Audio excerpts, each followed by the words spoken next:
Friends, welcome to Kiruthika's cooking. இன்றைக்கி நம்ம சேனலில் பார்க்க போகிறது ரெஸ்டாரண்ட் ஸ்டைலில் கோபி மஞ்சூரியன் ரெசிபி தாங்க பார்க்க போகிறோம். வீடியோக்குள்ளே போகிறதுக்கு முன்னாடி ஒரு சின்ன ரிக்வெஸ்ட், நீங்கள் நம்ம சேனலில் ஃபஸ்ட் டைம் பார்க்குறீங்கன்னா வீடியோ கீழே உள்ள ரெட் கலர் சப்ஸ்கிரைப் பட்டனை ப்ரெஸ் பண்ணிக்கோங்க. கூடவே வர பெல் ஐக்கானையும் கிளிக் பண்ணிக்கோங்க. அப்போ தான் நான் போடுற வீடியோஸ் நோட்டிஃபிகேஷனாக உங்களுக்கு வரும். வாங்க வீடியோக்குள்ளே போகலாம். இன்றைக்கி கோபி மஞ்சூரியன் செய்கிறதுக்கு நான் ஒரு கப் அளவுக்கு கோபி எடுத்திருக்கேன்.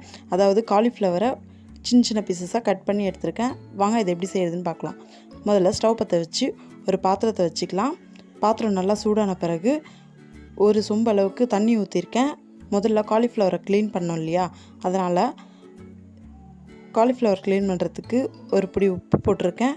பிறகு மஞ்சள் தூள் ஒரு சிட்டிகை சேர்த்துருக்கேன். மஞ்சள் தூள் வேணான்னு நினைக்கிறவங்க ஸ்கிப் பண்ணி விட்டுடலாம், ஏன்னா இது போடுறதால காலிஃப்ளவர் கலர் மாறுற சான்சஸ் இருக்குது. இப்போ பார்த்தோம்னா தண்ணி நல்லா கொதிச்சிருச்சு. இந்த நல்லா கொதிக்கிற தண்ணியில் நம்ம கட் பண்ணி எடுத்து வச்சுருக்கிற காலிஃப்ளவரை சேர்த்துக்கலாம். நான் மஞ்சள் தூள் எதுக்கு சேர்த்துருக்கேன்னா, காலிஃப்ளவரில் அதிகமான பூச்சிகள் இருக்கும், அதனால் அது க்ளீன் பண்ணுறதுக்கு இதுதான் சரியான மெத்தடுன்றதால இதில் மஞ்சள் தூள் சேர்த்துருக்கேன். விருப்பம் இல்லாதவங்க ஸ்கிப் பண்ணி விட்டுருங்க. இப்படி ரோலிங் பாயில் ஆகிட்டு இருக்கும்போதே 2 நிமிஷம் விட்டு ஸ்டவ் ஆஃப் பண்ணிவிட்டு ஃபில்ட்ரு பண்ணி தனியாக எடுத்துடலாம். அடுத்து ஒரு அகலமாக இருக்கிற பாத்திரத்தில் அரை கப் அளவுக்கு மைதா சேர்த்துருக்கேன். பிறகு அதே கப்பில் அதே அளவு அரை கப் அளவுக்கு கார்ன்ஃப்ளவர் மாவு சேர்த்துருக்கேன். பிறகு 2 டீஸ்பூன் அளவுக்கு சில்லி ஃப்ளேக்ஸ் சேர்த்துருக்கேன். இல்லாதவங்க சில்லி பவுடர் கூட சேர்த்துக்கலாம். பிறகு 1 டீஸ்பூன் அளவுக்கு அரிசி மாவு சேர்த்துருக்கேன். பிறகு 1 டீஸ்பூன் அளவுக்கு மிளகுத்தூள் சேர்த்துருக்கேன். இதுக்கெல்லாம் தேவையான உப்பு சேர்த்துருக்கேன், ஏன்னா நம்ம காலிஃப்ளவர்லேயும் உப்பு போட்டிருக்கிறதால பார்த்து சேர்த்துக்கணும். இதெல்லாம் ஸ்பூனை வச்சு நல்லா கலந்து விட்டுடலாம். பிறகு கொஞ்சம் கொஞ்சமாக தண்ணியை ஊற்றி பஜ்ஜி மாவு பதத்துக்கு பிசைஞ்சு விட்டுக்கலாம்.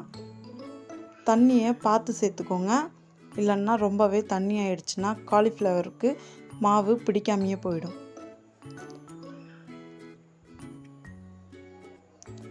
இப்போ பார்த்தோம்னா பஜ்ஜி மாவு கன்சிஸ்டன்சிக்கு சேர்த்துட்டோம். மாவு பார்த்தோம்னா இந்த அளவுக்கு இருக்கணும். இப்போ நம்ம ஏற்கனவே க்ளீன் பண்ணி எடுத்து வச்சுருந்த காலிஃப்ளவர் இதோட சேர்த்துக்கலாம். காலிஃப்ளவர் நம்ம சுடுதண்ணிலேருந்து ஃபில்ட்ரு பண்ண பிறகு உடனே ஜில் வாட்டரில் வாஷ் பண்ணி விட்டுறணும், இல்லைன்னா காலிஃப்ளவர் உள்ளே வரையும் வேகிற சான்சஸ் இருக்குது. அதனால் உடனே ஜில் வாட்டரில் நல்லா க்ளீன் பண்ணி விட்டுறணும். அடுத்து பார்த்தோம்னா நம்ம ஏற்கனவே கலந்து வச்சுருக்கிற மாவில் க்ளீன் பண்ணி எடுத்து வச்சுருக்கிற காலிஃப்ளவரை சேர்த்துக்கிறேன். அடுத்து பார்த்தோம்னா மாவு காலிஃப்ளவருக்கு நல்லா கோட்டிங் ஆகிற மாதிரி கலந்து விட்டுக்கிட்டே இருக்கலாம். 2 நிமிஷம் நல்லா கலந்து விட்ட பிறகு 5 நிமிஷத்துக்கு இதை ஊற விட்டுடலாம். அடுத்து காலிஃப்ளவரை பக்கோடா மாதிரி போட்டு எடுக்க போகிறோம். அதுக்கு ஸ்டவ் பற்ற வச்சு ஒரு கடாய் வச்சுக்கலாம். கடாய் நல்லா சூடான பிறகு டீப் ஃப்ரைக்கு தேவைப்படும் ஆயில் சேர்த்துக்கலாம். நான் 250 கிராம் அளவுக்கு ஆயில் சேர்த்துருக்கேன். இதில் நம்ம காலிஃப்ளவரை ஒன்றா உதிரியாக போட்டு டீப் ஃப்ரை பண்ணி எடுத்துக்கலாம்.